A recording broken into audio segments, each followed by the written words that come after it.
जैसे कि आपने टॉपिक देखा है, देखा तो हूँ मैं। मेरा सवाल आपसे यही है कि जी नमाज जी जी। पढ़ने या ना पढ़ने से, या इबादत करने या ना करने से, और इसमें ये भी जोड़ लीजिए कि अल्लाह की हम्द बयान करने या ना करने से अल्लाह को क्या फ़र्क पड़ता है या फ़र्क नहीं पड़ता है? नमाज पढ़ने या पहली बात तो जो आपने टाइटल लिखा है क्या नमाज पढ़ना नहीं पढ़ने से अल्लाह को फर्क पड़ता है। पहली बात तो अल्लाह ताला ने ये नहीं फरमाया नमाज पढ़ो, ये फरमाया है नमाज कायम करो। मतलब अच्छा, आप अहले तुम कोई चॉइस भी। है क्या? जी अहले चॉइस हो? नहीं नहीं, चॉइस नहीं है।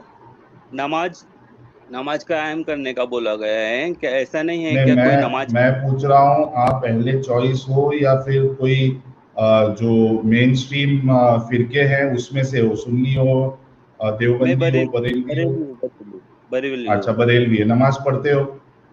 जी जी नमाज पढ़ते हो ना? जी जी 5 टाइम की पढ़ते हो? जी। अच्छा, चलिए, नमाज पढ़ना या नमाज कायम करना जैसे मर्जी आपको ले लीजिए, ठीक है। आमतौर पे नमाज पढ़ता ही है लोग। तो ये बताइए, उससे आपके नमाज पढ़ने या ना पढ़ने से, आपके हम्द करने या ना करने से अल्लाह को क्या फ़र्क पड़ता है? अल्लाह ताला मतलब अल्लाह ताला ने जो इबादत लिखी है नमाज वगैरह उसको कायम करने का बोला गया है। मतलब हुँ, नमाज के बारे में बोला गया है कि नमाज हर बुराई से रोकती है। और मेरा कोई सवाल इंसान नहीं नमाज। सुना आपने। हाँ बोलिए ना। नमाज बुराई से रोकती है, नहीं रोकती है, नमाज पढ़ने के हम्म लिए कहा गया है, ये सब मैं सवाल ही नहीं कर रहा हूँ। मेरा हम्म सवाल आपसे सीधा है कि आपके नमाज पढ़ने से या ना पढ़ने से, आपके हम्द बयान करने से, अल्लाह की तस्बीह करने से या ना करने से अल्लाह को क्या फ़र्क पड़ता है? यानी फ़र्क पड़ता है या नहीं पड़ता है? सबसे पहला सवाल तो ये है। हाँ, अल्लाह को कुछ भी फर्क नहीं पड़ता है, अल्लाह सिर्फ खुश होता है। बाकी ऐसा नहीं अच्छा, है कि अल्लाह। हाँ, अल्लाह मतलब अच्छा। उसकी दर्जात में आ जाएंगी या उसको फर्क नहीं, मुझे पड़ेगा क्या मुझे बंदों का ना बताओ। देखिए, फैक्ट हाँ। टॉक साहब, मुझे बंदों का ना बताओ कि उसके दर्जात बुलंद होते हैं, नहीं होते, वो सब मेरा सवाल नहीं नहीं है। नहीं, अल्लाह अल्लाह का बोल रहा हूँ मैं, अल्लाह अल्लाह के दर्जे अल्लाह में के बुलंद। दर्जात बुलंद, अल्लाह के हाँ दर्जे में ऐसा बुलंदी आती है? नहीं आएंगी, मैं वो बोल रहा हूँ क्या ऐसे नमाज नहीं पढ़ने आती है से। ना? हम्म। हाँ यानी आपके नमाज पढ़ने या ना पढ़ने से अल्लाह हम्म के दर्जे में बुलंदी आएगी ऐसा कुछ नहीं है, लेकिन अल्लाह खुश होता है। जी। अच्छा, मुझे ये बताओ कि ये खुशी जो है, वो अल्लाह, मतलब इंसानों के ज़रिए से क्यों खुश होना चाह रहा है? ये खुश होना और ना पढ़ने पे फिर नाराज़ होना, ये तो इंसानी फितरत है। जी मानते हो ना इस बात देखो। को? खुश होना, हाँ, गमगीन होना, नाराज़ होना, ये तो इंसानी फितरत है। तो अल्लाह क्यों खुश हो रहा है? ये खुशी देखिए क्यों, मतलब अल्लाह को खुशी क्यों मिल रही है? अल्लाह गमगीन हो जाएगा फिर अगर, क्योंकि खुशी का ऑपोजिट जो है वो हम्म गम में होना है या नाराज होना है। तो अगर हम्म। नमाज पढ़ने से खुशी मिल रही है तो कोई नमाज नहीं हम्म, पढ़ेगा तो अल्लाह गमगीन हो जाएगा। नाराज होएगा, नाराज होएगा जी। हाँ, वही नाराज होगा, गमगीन होगा। तो भाई ये तो इंसानी फितरत है आपके अल्लाह में। ऐसे अल्लाह को आप जो है सबसे बेहतरीन खालिक मान रहे हो। देखो देखो, अल्लाह ने हाँ, इंसान को ना, अल्लाह अल्लाह ने इंसान को ना मतलब अपने बहुत सी खुशियात उसको अपने जैसी दी है। मतलब रहम दिली हाँ। करना, दया करना, हम्म। वो करना, इंसान की जो ठीक है, वो सुपड़ी दया जो। करना ठीक है भाई, दया करने का ठीक है, लेकिन मैं पूछ रहा हूँ कि भाई नमाज पढ़ा के, खुद की इबादत करवा के, खुद की बड़ाई करवा के, मतलब अल्लाह को क्या मिल रहा है? जी, नमाज ये पढ़वा के जबरदस्ती क्यों? अल्लाह को अचीव ये करना है कि बंदा बुराई से रोके। नहीं, बुराई से रोके। आप ये बताइए, नमाज पढ़ने से कौन सी बुराई से रुक जाता है बंदा? नमाज पढ़ने वाले आपके मदरसे के मौलवी, पढ़ने पढ़ाने वाले जो है वो तो खुलेआम बच्चों के साथ अश्लील हरकतें करते हैं। जी जी, मैं पहले वही बोला आपको। आपके हाँ, मुसलमान मैं देख समझता हूँ लीजिए। आपको। सो मेरी आपको बात पॉइंट। कंप्लीट होने दीजिए। आपका आपके पॉइंट आ गया मुझे। मुसलमान, मैं थोड़ा, आपको पता है बाकी लोगों को नहीं पता है ना, इसके लिए बता रहा हूँ।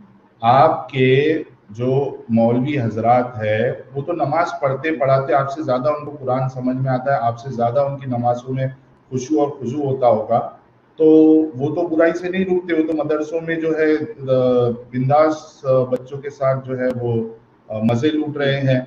और आप जो आम मुसलमान भी है, पहली बात तो वो दिल से नमाज पढ़ने जाता नहीं है, उसको पता है, उसको बताया गया है कि नमाज नहीं पढ़ेंगे तो आजाब मिलेगा।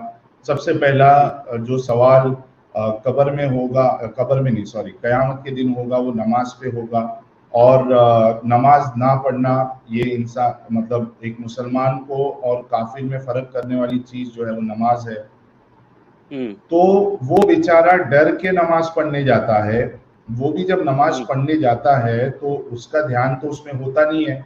नमाज चालू होती है, वो कभी नमाज में जो है अपने बिजनेस के बारे में सोच रहा है, कभी जो है वो लड़कियों के बारे में सोच रहा है, कभी इसके बारे में सोच रहा है, कभी ये सोच रहा है कि मैं अमेरिका घूमने जाऊंगा, स्विट्जरलैंड घूमने जाऊंगा। ये सब हकीकत है, तो वो तो मजबूरी में जा रहा है। नमाज से कोई बुराई से रुकता नहीं है, ये तो पूरी दुनिया देखती है। मुसलमान झूठ भी बोलता है, सब करता है, नमाज से कोई फर्क नहीं पड़ता। तो ये बात आप छोड़ दीजिए, सवाल अल्लाह पे है कि अल्लाह को अगर फर्क नहीं पड़ता है तो उसने फिर नमाज ना पढ़ने पर आजाब क्यों रखा है? नहीं, अल्लाह को कुछ है फर्क कोई नहीं जवाब पड़ता आपके है। पास? जो सच्ची नमाज पढ़ता है ना, जो दिल से मतलब जो सच्ची नमाज पढ़ता है उसको फर्क पड़ता है नमाज पढ़ने से, क्या बुराई से रोकता है। बाकी बहुत से मैं लोग इबादत इंसानों की बात ही नहीं कर रहा भाई, अक्सरियत जो है वो नमाज पढ़ने से वो कुछ भी नहीं, उनको फर्क पड़ता है, सब गलत काम कर रहे हैं, वो झूठ बोल रहे हैं, सब गलत काम कर रहे हैं। मौलवी हाँ से जी। बड़ा खुशू खुशू से नमाज पढ़ने वाला कौन है? आपको तो, आम मुसलमानों को तो अरबी भी नहीं आती है, नमाज में हो क्या रहा है वो भी नहीं पता है। हाँ। तो ये सब जो चीजें है ना, सब कॉन्ट्रडिक्शन है कुरान में, इस्लाम में। मुझे ये बताइए कि अगर अल्लाह को फर्क नहीं पड़ता नमाज पढ़ने से बंदे के, उसकी शान में कोई कमी बेशी नहीं होती, तो उसने आजाब क्यों रखा है उस पे नमाज छोड़ने पे? अब मैं आपको एक मिसाल देता हूं, जैसे हालांकि मैं कंपैरिजन करता नहीं हूं, लेकिन यहाँ पे कंपैरिजन करना बहुत जरूरी है ताकि आपको थोड़ी सी समझ आए। अब जैसे देखिए, आप हिंदूज को ले लीजिए, हिंदुइज्म है या बाकी जो मजहब है, आप देखिए वहां पे जो उनकी जो पूजा पाठ होती है, पद्धति होती है, वो सब उनकी चॉइस के ऊपर है। वो चाहे तो जाके पूजा करे मंदिर में, चाहे तो ना करे, पूरी जिंदगी पूजा नहीं करे, किसी पे उन पे कोई आजाब नहीं डालने वाला है उनका खुदा। वैसे ही क्रिश्चियन लोग का देख लीजिए, आप ईसाइयों का देख लीजिए, ये अल्लाह अल्लाह सुब्हानो ताला जो है, ये इनके अंदर इतनी ये गम वाली फीलिंग, खुशी वाली फीलिंग, नाराज होने वाली फीलिंग, ऐसे अल्लाह को आप मानते हो और उसके लिए आप जो है पूरी दुनिया का जीना हराम करके रख दिए हो। साहिल सुनिए पहले, नमाज हाँ, पढ़ो जैसे अल्लाह नाराज होगा ऐसा कहीं लिखे नहीं है, पहली बात तो। आप खुद बोले ना, मेरे को क्या, आपने खुद बोला, मैं थोड़ी ना बोला, आपने खुद बोला नमाज अल्लाह नमाज को खुशी कायम मिलती है। करने का बोला है। आप आयत दिखा दीजिए मुझे, कुरान में ऐसी कोई आयत है कि नमाज पढ़ने का बोला हो गया है, आप, नमाज कायम करने का बोला गया है। अरे भाई नमाज कायम करने का ही बोल रहा हूं मैं, आप भी नमाज कायम करते हो ना। हाँ। अभी आप अपनी बात के पीछे हट रहे हो क्योंकि आपको ऐसा लग रहा है कि मैं तो बोल के फंस गया। आप खुद बोले कि अल्लाह खुश होता है, नहीं पढ़ने से अल्लाह नाराज होता है, खुद बोले आप। हाँ। अभी मुझसे पूछ रहे हैं कि तब बताओ किधर लिखा हुआ है। अगर खुश नहीं होता, नाराज नहीं होता अल्लाह सुब्हानो ताला, तो अल्लाह सुब्हानो ताला ने आजाब क्यों रखा है, पनिशमेंट क्यों है नमाज छोड़ने पर? यहाँ तक कि कह दिया है, रसूलुल्लाह ने कहा है कि मुसलमान और काफिर में फर्क करने वाली चीज जो है वो नमाज है। और आपको पता है कि नमाज के ऊपर कितने बड़े बड़े फतवे हैं?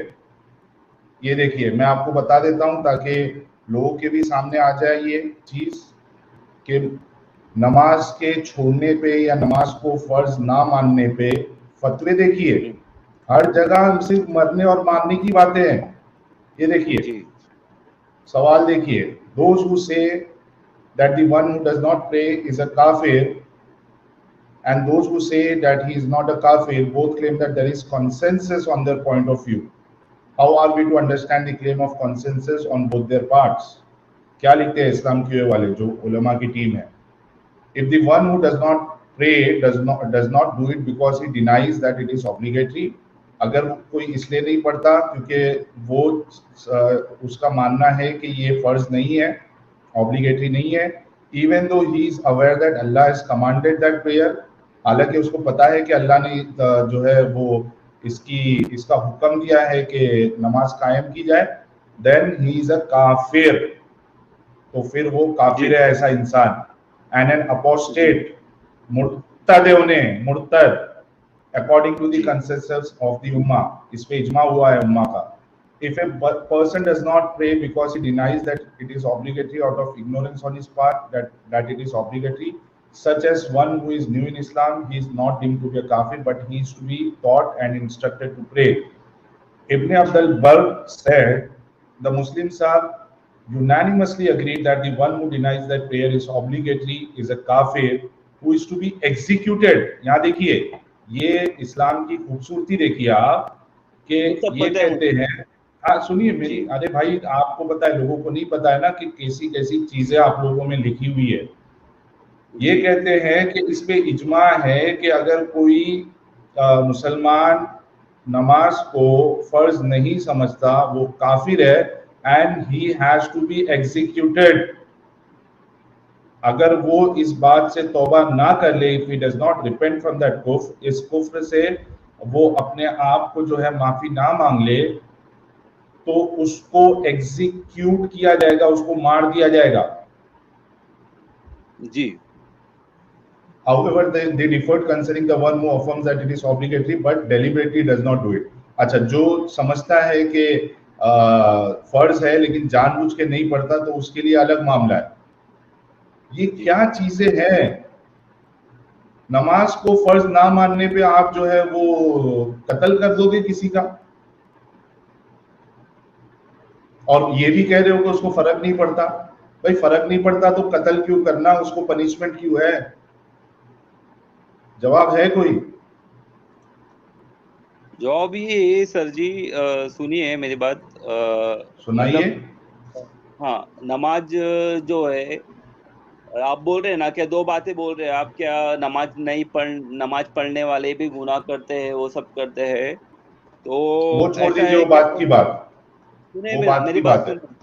मैं आपको जवाब दे रहा हूँ सर, तुम ही बोले जा रहे हो, मुझे बोलने नहीं दे रहे हो. ये कौन सी बात? जवाब दो, पॉइंट टू पॉइंट दो. हाँ, तो आप बोल रहे हैं ना कि हम नमाज पढ़ने वाले भी गुनाह करते हैं, तो ऐसा नहीं कि सिर्फ नमाज पढ़ने का बोला गया है, परहेजगारी भी बोला गया है. जैसे दवाई देता है कोई डॉक्टर तो वो परहेजगारी भी बोलता है, सिर्फ दवाई लेने से काम नहीं चलता. क्या परहेजगारी?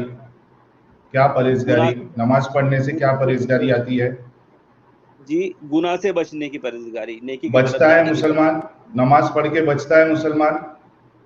हर कोई मदरसों में एक मिनट, मदरसों में वो लाख खर्च कर ले वो रहेगा, और जो नमाज नहीं पढ़ता है तो अल्लाह ताला अच्छे काम कर रहा है, अमाल नेक कर रहा है, और तो अल्लाह ताला उसके हिसाब से मामलात करेंगे. बहुत से लोग देखे ऐसे जो नमाज नहीं पढ़ते हैं लेकिन अच्छे काम करते हैं, तो उनका हाँ तो वो बेहतर है ना. नमाज ना पढ़ के, यही बात मैं कहना चाह रहा हूँ, आपके मुंह से निकल गई. नमाज नहीं पढ़ो, उसके साथ साथ आप अपने आप को सुधारने की परहेजगारी, तकवा परहेजगारी भी हासिल करो तो फायदेमंद है. बाकी तुम नमाज पढ़ रहे, लाख इबादत कर रहे, सजदे कर रहे, हम कर रहे, कुछ फायदा नहीं है उसका. तो जब तुम ये मैं कह रहा हूँ ना कि आपके नजदीक जो नमाज पढ़े और गलत काम करे वो बेहतर है कि जो नमाज ना पढ़े और बेहतर काम करे सोसाइटी में, वो बेहतर है? कौन बेहतर है आपके नजदीक? बेहतर देखो, जो नमाज नहीं पढ़ रहा अच्छे काम कर रहा है वो अल्लाह ताला उसके हिसाब से मामला करेगा, और जो नमाज पढ़ के गलत काम कर रहा है से कौन बेहतर है? आपके हिसाब से कौन बेहतर है? मैं पूछ रहा हूँ आपसे, आपके हिसाब से कौन बेहतर है? नहीं है, मेरे हिसाब से वो बेहतर है जो नमाज भी पढ़ता है और तकवा भी कायम करता है, परहेजगारी भी. मैं वो मिसाल ही नहीं दिया ना आपको, उस पे तो प्रॉब्लम नहीं है. जो नमाज भी पढ़े और उसके बाद तकवा भी हासिल करे, उससे नहीं पूछ रहा हूँ. मैं ये पूछ रहा हूँ कि क्यों सवाल गलत है? एक इंसान नमाज पढ़ के गलत काम भी करता है, ये सवाल क्यों गलत है? ये तो हकीकत है, ये तो पूरा प्रैक्टिकल है मुसलमान उम्मा में। ये तो मैं भी सवाल एग्री कैसे कर रहा हूं। गलत है? हाँ, तो ये फिर तो मैं ये भी agree कर बताइए, देखिए हाँ। आप लोगों का प्रॉब्लम ये है ना कि आप मुझे आप दो ही लोगों का, ऑप्शन दे रहे हो, प्रॉब्लम है, प्रॉब्लम वही, आप मुझे सुनो, दो ही ऑप्शन दे रहे हो, तीसरा भी क्योंकि ऑप्शन मैं दीजिए ये वो दो, अरे भाई आपको अगर मैं पूछूं कोई एक कंपैरिजन करने के लिए, ठीक है, कि भाई आपको आपूस आम अच्छा लगता है क्या बादामी आम अच्छा लगता है, ये दो में से तो मुझे जानना है। देखो नमा आम की किस्में जो है हो सकता है 10 है, लेकिन मुझे आपसे ये पूछना है कि ये दो में कौन सा आपके लिए बेहतर है, मतलब बेहतर इन द सेंस आप किसको ज्यादा पसंद करते हो, बादामी आम को देखिए, पसंद करते हो या आपूस आम को पसंद करते हो? इसमें अपने सवाल नॉलेज के कहाँ हिसाब गलत है? मैंने आपके अपने नॉलेज के हिसाब से अपना आर्गुमेंट आपको बता दिया हो, बस मेरे पास इतने आर्गुमेंट है, और इसके अलावा मैं टॉपिक के अलावा मुझे दूसरी बात अच्छा करनी है, मैं आर्ग्यूमेंट, नहीं नहीं नहीं, हाँ। आपको दूसरी बात करने का बाद में हम मौका देंगे, क्योंकि अभी जो है वो हमारे साथ मैं बात दूसरे मोमिन भाई भी, सुन लो बताता हूँ जो मेरी आप बात सुनो, मेरे भाई हाँ। मेरी बात सुनो, दूसरे मोमिन भाई भी जुड़े हैं, मेरे शो का फॉर्मेट बहुत क्लियर है, हम टॉपिक पे ही बात करते हैं। आपने ये कह दिया ईमानदारी से कि मैंने मेरा आर्ग्यूमेंट दे दिया, मेरे पास इसके बाद और कहने के लिए कुछ नहीं है। मुझे इस मेरे बात में की खुशी हुई कि आपने ईमानदारी से ये बात मान ली, लेकिन आपने एक जवाब नहीं दिया कि आपके नजदीक नमाज पढ़कर गलत काम करने वाला ज्यादा बेहतर है या जो नमाज ना पढ़े और सोसाइटी में अच्छा काम करे वो बेहतर है। इसका जवाब आपने नहीं दिया और दे भी नहीं सकते हो, क्योंकि उसके आप बाद सेकंड बहुत, सेकंड बेहतर है, सेकंड जो आपने बोला ना, सेकंड बेहतर है, और उससे कौन बेहतर वो सा? है जो नमाज हाँ। अच्छा, अच्छा मुझे ये बताइए आप कि सेकंड वाला बेहतर है आपके नजदीक, यानी जो नमाज ना पढ़े और गलत काम ना करे, ठीक है, हम्म। लेकिन अल्लाह के नजदीक, रसूलुल्लाह के नजदीक ऐसा इंसान तो काफिर है। नहीं, काफिर नहीं है। कुफ्र जो जिसने भाई नमाज, आप जो आपको नमाज पता है, पढ़े ना, एक मिनट, जो जो ऐसा एक बोले कि मिनट नमाज भाई, हाँ। एक मिनट रुको, आप बिल्कुल फिक्र ना करो, एक मिनट। आज तो दुनिया के सामने जो है ना हम पूरा सब चीज बताएंगे, ताकि हमारे वो मोमिन भाई इस जंजाल में फंसे हुए हैं, कम से कम उनकी आंखें खुल जाए। एक मिनट दीजिए।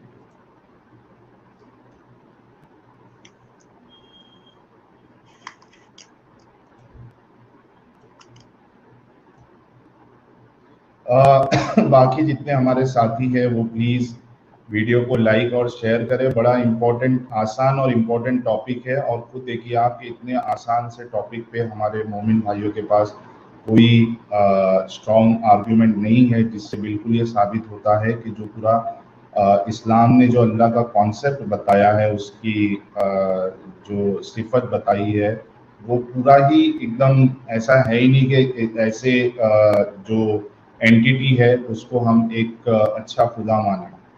एक मिनट, ये मैं शेयर कर देता हूँ हमारे रोने वाले मौलवी साहब का, देखिए आप, एक मिनट रुकिएगा।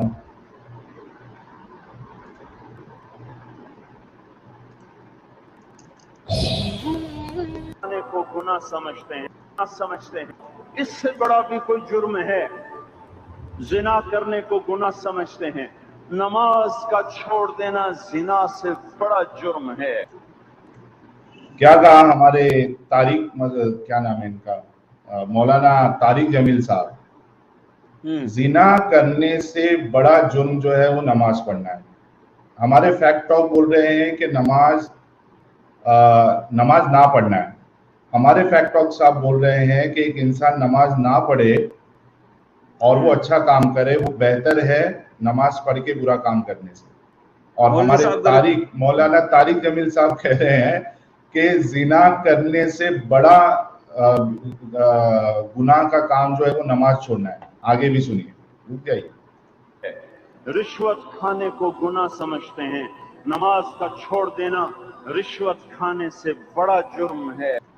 हाय हाय हाय हाय, रिश्वत खाने को बड़ा गुनाह समझते हैं, रिश्वत खाने से बड़ा जुर्म जो है वो नमाज का छोड़ना है। अपना ओहो झंडा चला हो, जाए। आगे भी देखते हैं, आगे भी देखते हैं, रुक जाओ यार, आज तो पूरी पोल पट्टी खुलेगी, रुक जाओ।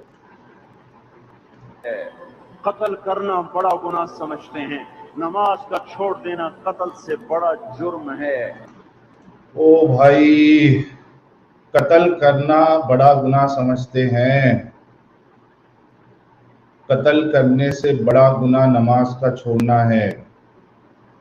सुनने में आ रहा है दोस्तों? जरा आप लोगों को सुनने में आई बातें हमारे मौलाना तारिक जमील साहब की?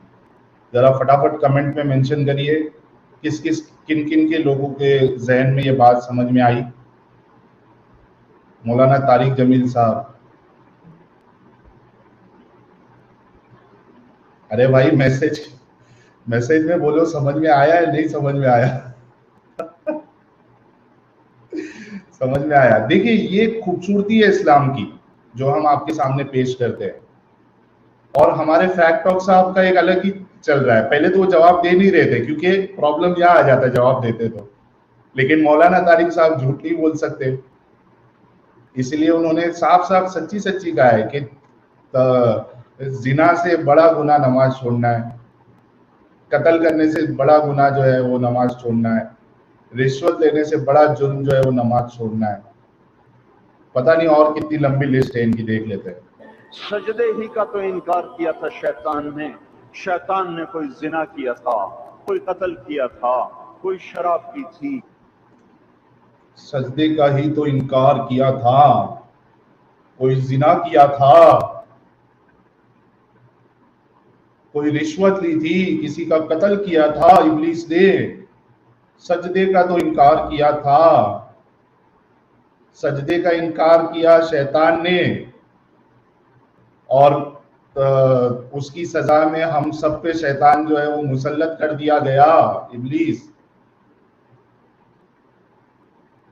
करे सजदे का इनकार शैतान और अल्लाह ने इजाजत दे दी इब्लीस को। इब्लीस कहता है कि मैं तेरे बंदों को भटकाऊंगा ऊपर से, नीचे से, लेफ्ट से, राइट से, डायगनली। गुनाह को खूबसूरत बनाकर दिखाऊंगा, तो मुझे मोहलत दे दे।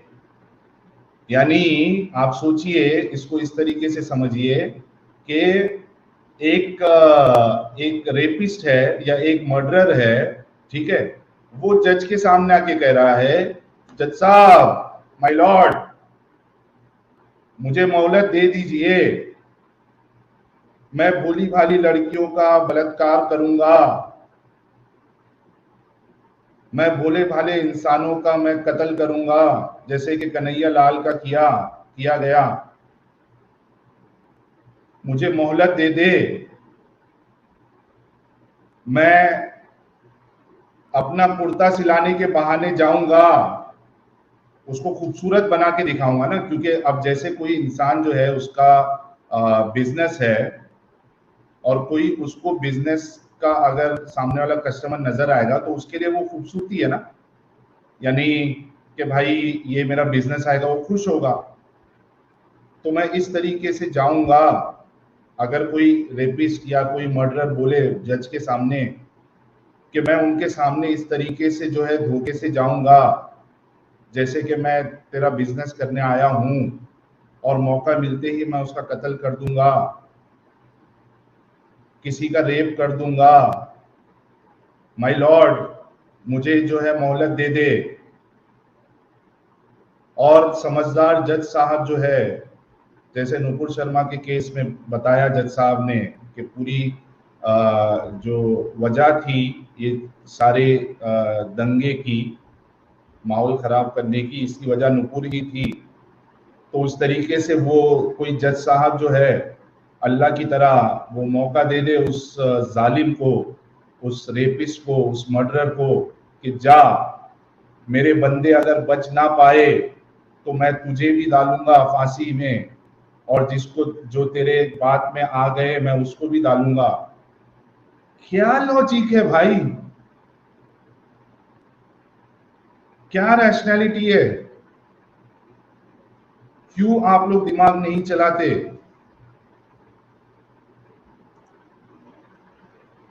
इब्लीस द शैतान, अरे ये इब्लीस साहब आपकी तो बात हो रही थी यार, आप ही की तो बात हो रही थी, आप ही के चर्चे थे, कह रहे अल्लाह ने मुझे धोखा दिया है, सिर्फ फरिश्तों को बोला फरिश्तों को बोला था सजदा। अच्छा, बहुत से लोग कह रहे हैं कि स्लो मोड ऑन कर दो, मुझे एक मिनट दीजिए। हमारे साथ बहुत सारे मुस्लिम भाई भी जुड़े हैं और मैं जानना चाहता हूं किस तरीके की जलेबियां बनने वाली हैं। एक मिनट रुकिए। कोई हमारा एक्स मुस्लिम भाई भी जुड़ना चाहता है तो वो जुड़ सकता है बेखौफ। प्रीटी ह्यूमन जी भी अगर सुन रही हैं तो आप भी जुड़ सकती हैं। मैं जरा स्लो मोड ऑन कर दूं, जब तक फैक्ट टॉक साहब आप अपनी बात रखिए। फैक्ट टॉक साहब है या चले गए? अच्छा, फैक्ट टॉक साहब चले गए हैं क्योंकि अच्छा ये कौन सा दे रहे हैं हमारा 657 का सही बुखारी, चलो ये भी फोन देंगे। 657 स्लो मोड तो ऑन कर दूं मैं। हमारे क्या नाम है इनका, ये भाई हमारे चले गए हैं क्योंकि उन्होंने पहले ही कह दिया था कि मेरे पास कोई आर्गुमेंट अभी बचा नहीं। मीनवाइल मैं स्लो मोड ऑन करता हूं। दोस्तों ज्यादा से ज्यादा वीडियो को लाइक और शेयर करें यार, बहुत इंपॉर्टेंट टॉपिक है। क्योंकि बहुत से बार क्या होता है ना कि जो बड़े बड़े टॉपिक है वो लोगों को, मुसलमानों को समझ में नहीं आते हैं और वो कंफ्यूज होके उनको लगता है कि समझ में नहीं आ रहा, हो सकता है इस्लामी सही है। लेकिन इस तरीके के जो टॉपिक है ये काफ़ी इम्पोर्टेंट है, बड़े आसान है समझने के लिए और इजीली इस्लाम को डिबंक किया जा सकता है इस तरीके के टॉपिक से। ये देखिए एक हदीस भी आ गई, the prophet said no prayer is heavier upon the hypocrites than the Fajr and the Isha prayers and if they knew what is in them they would have attended them even if it was crawling. Certainly, I felt the urge to order the muezzin so that he would pronounce Iqama, then order a man to lead the people in prayer, then take a flame of fire so that I burn the houses upon those who had not left for the prayer yet. यार कितनी खतरनाक हदीस है। रसूलुल्लाह कहते हैं कि जो मुनाफिक होते हैं उनके लिए फजर और ईशा की नमाज जो है वो भारी रहती है। और जाहिर सी बात है कि आपको अगर इस तरीके से अगर नापा जाए तो अक्सर मुसलमानों को जो है वो फजर की नमाज जो भारी पड़ती है। मुसलमान कोई भी मस्जिद में आप चले जाइए, फजर की नमाज में आपको एक सब भी मुश्किल से भरती नहीं। तो इनके नज़दीक तो सारे ही मुनाफिक ही है। फ्री गाइड जी आपका बहुत बहुत शुक्रिया सुपर स्टिकर के लिए, और इंडियन एग्नोस्टिक आपका शुक्रिया। अच्छा, उसमें ये तो ठीक है, मुनाफिक के बारे में बताया गया और रसूलुल्लाह कहते हैं कि कोई अगर जमात से नमाज ना पढ़े तो मेरा दिल करता है कि मैं इनके घरों पे जो है आग लगाता। सोचिए आप। चलिए, जाकिर हुसैन साहब हमारे साथ जुड़े हैं। जाकिर साहब आपका इस्तकबाल है।